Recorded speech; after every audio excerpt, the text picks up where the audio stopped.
Jodak e gwenge mag Kakrao e Suna East sub-county e kaunti ma Migori onyiso luoro margi kaluore kod dok chien e weche mag arita kwe e gwengego. Oganda go bende ne ochayo jakom alensi margi George Owiti kuom koso kao okang moro amora e wach makamano, kata odokoni ji maromo 10 osewito ngimagi kuom thuolo maromo jumbe 2 kende.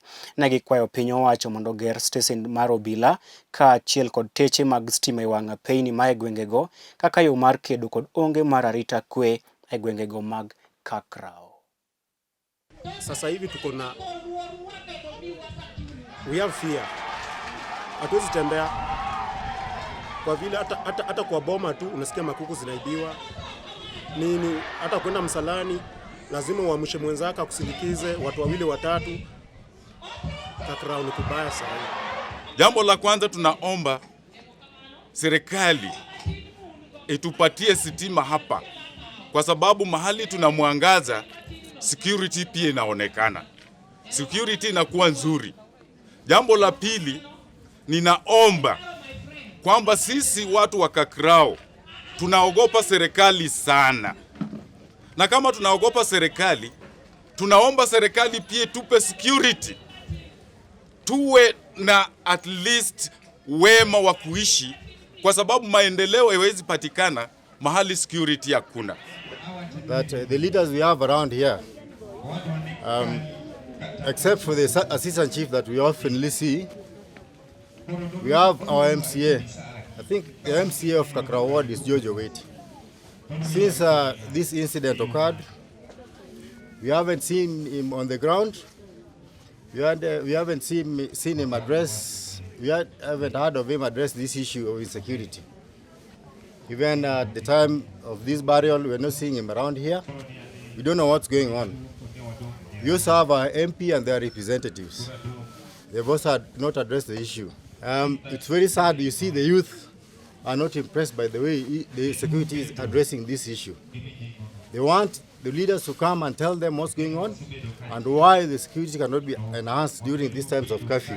Because the thugs are taking advantage of the curfew and they're not even seeing the policemen around patrolling.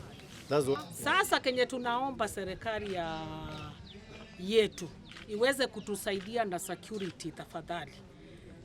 Tumejaribu kuongea sisi wenyewe hapa vile tunaweza leta security hapa, but it seems it's not enough.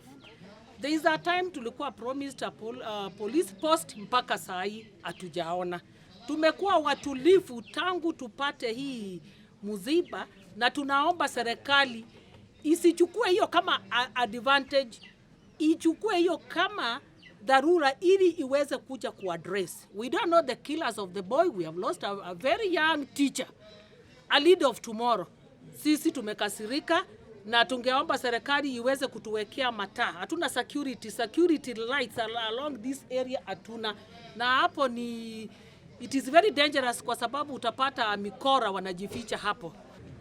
We've requested for a police post in Kakrao for over 3 years now. Till to date, we have not seen a single policeman within Kakrao. Why are we requesting police protection in Kakrao? Kakrao is growing so much to be a town. In fact, it is much part of a Migori town.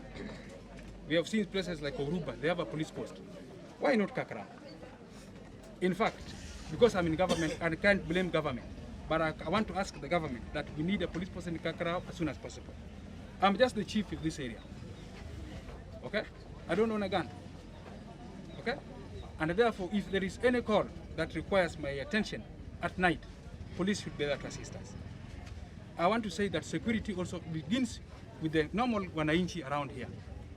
I'm urging them to take control of this community.